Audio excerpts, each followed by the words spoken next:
My name is Anna, and you are listening to the Billionaire Lifestyle Podcast 30 for 30 edition with your host and my stepdad, Emmett Michaels. Thank you, Anna, for that awesome introduction. That is my 8-year-old stepdaughter, and she was so excited that I would include her on the Billionaire Lifestyle Podcast. Ladies and gentlemen, what I really need you guys to do, I need you to go to iTunes, or I need you to go to Stitcher or TuneIn Radio, and please leave us a review and some comments. You can also visit emmettmuckles.com or the Billionaire Lifestyle LLC for more information and show notes. Stay tuned.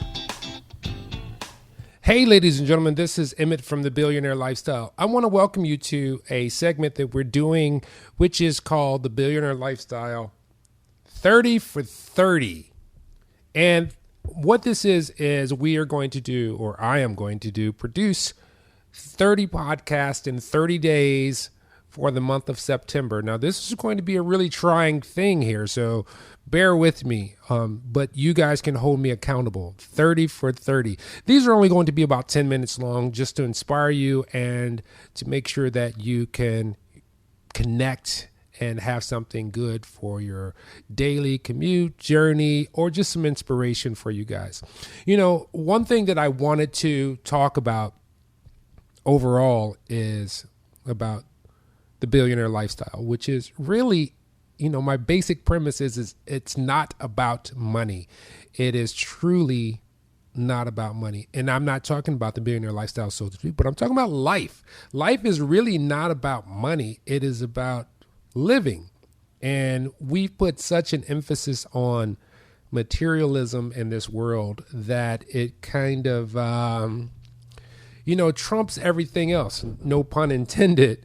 But it's really not about money because, with a billionaire, he is not worried about his money. He's put it to work, or he set it to where it has its own autonomy. And so now this person can concentrate on those things that are near and dear to his or her heart. So that's what the premise of the billionaire lifestyle in a nutshell is about. Living for your purpose other than chasing money, because you need to have a certain level. So let me digress a little bit. The billionaire lifestyle, if you get down to its root, where I derive a lot of my inspiration from, is Maslow's hierarchy of needs. And with Maslow's hierarchy of needs, the bottom rungs of the pyramid are dictated by things like just surviving, such as just breathing, having air, sleep, sex, water, food, homeostasis, which is just your basic human biological function, excretion, these are just like the physiological things. And most of us have that covered.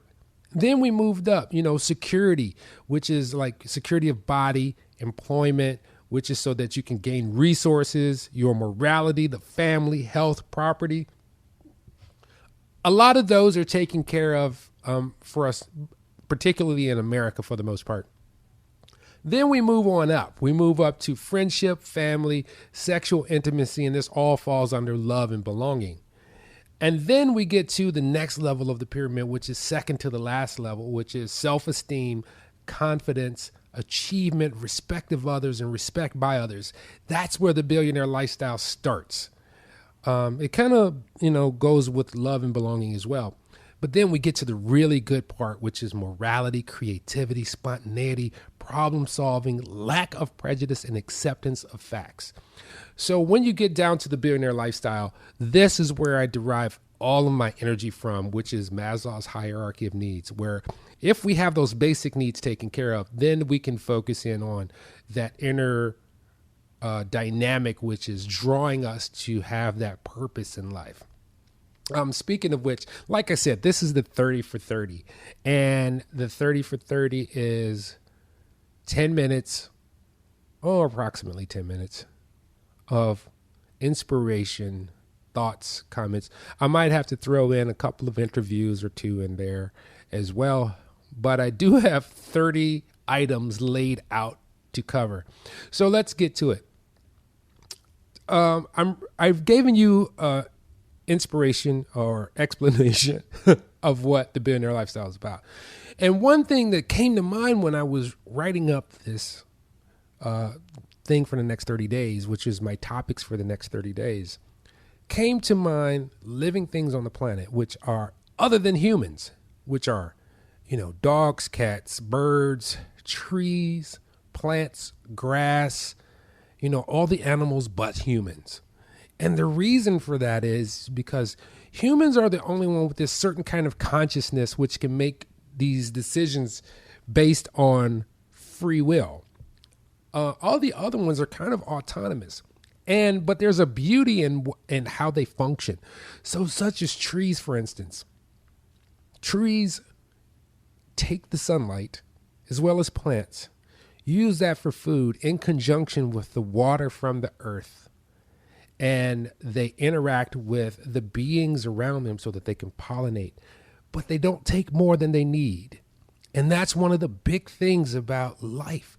Human beings with this free will, we have this ego that's built into that free will that drives us either positive or can drive or can pull us negative, depending on how we interact, how that ego motivates us. Because if we go back in time, the ego was there to protect us from danger. But we've evolved. We don't have a lot of danger, so to speak, anymore, other than other humans, really. And that ego has evolved to be something else. But I want you to do this. I want you to take a walk, no matter where you are, even if you live in a city or if you live in a desert. It does not matter, because you can witness this for yourself, which is trees, the sky, the earth.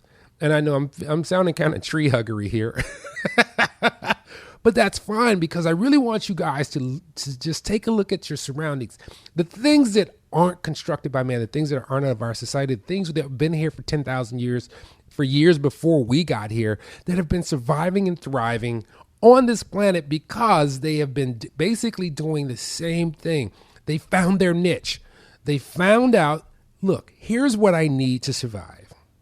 If it's a plant, let's say, I forgot what these plants are. I'm not a horticulturalist, but plants need, they don't say anything.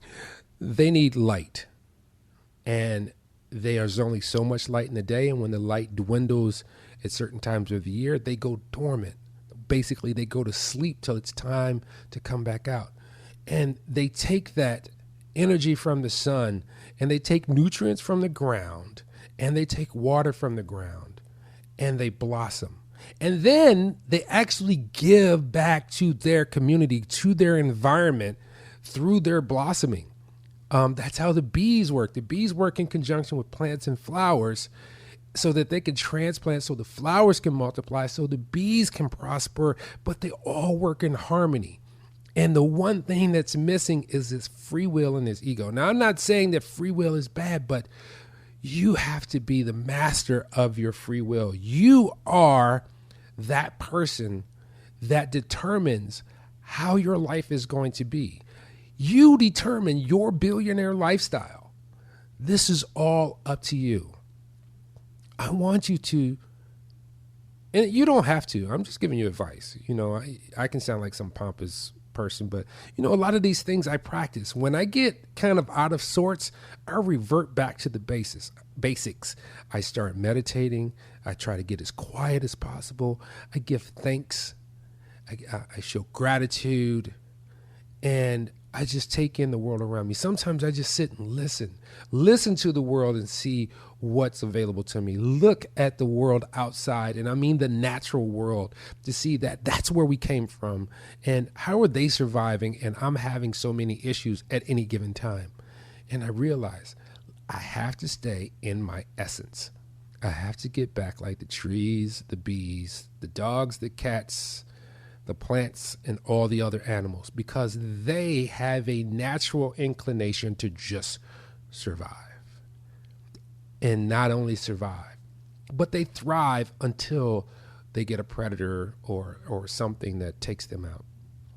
This is episode 1 of the 30 for 30 podcast for the Billionaire Lifestyle. 30 podcasts in 30 days. This is Emmett Muckles. Until next time, remember, always look in the mirror and appreciate the person looking back at you, because that person is 1 in a billion, 1 in a trillion. You're just like stars in the sky. Until next time we meet, which should be tomorrow, peace.